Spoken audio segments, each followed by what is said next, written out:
I had experience on my team where Right. people would use thyroid medication, ADHD medication, insulin medication, and it was allowed for them, and they would up their dosage when it was time to perform. So how does the system work to try and combat that abuse of the system? Yeah, it's a challenge. So the process is strict, it's stringent, it takes a lot of effort to go through to be successful to apply for a therapeutic use exemption. It isn't simply a doctor's note saying I need this substance, but there needs to be long-term health records demonstrating the need.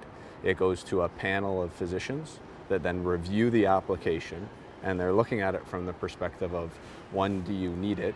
And two, is there any alternative medicine you could use that is not prohibited? And if the answer is yes, then they might recommend that. And then in addition to that, the World Anti-Doping Agency, as our global regulator, they review all of our therapeutic use exemptions, and they have the opportunity to appeal them.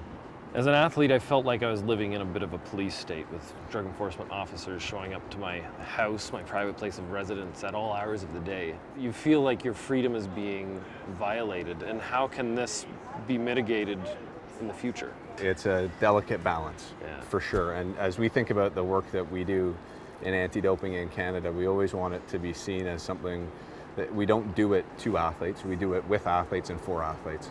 And as we think about the issue of doping in sport, it needs to be combated through the lens of consultation with the athlete community, with the sport community, and then collectively, what are the approaches that we feel comfortable with putting into practice to try and deal with the issue?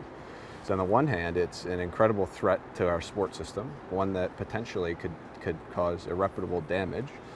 But on the other hand, you can imagine things that could go beyond from the point of policing what's currently occurring. So it's trying to find that balance and ensure that athletes work with us to be comforted by the fact that balance is there. Thank you for this conversation. Oh, thank you very much. And I appreciate you taking your time. No problem at all. Helping us understand a little bit more about the Canadian Centre of Ethics in Sport. My pleasure. Thank you.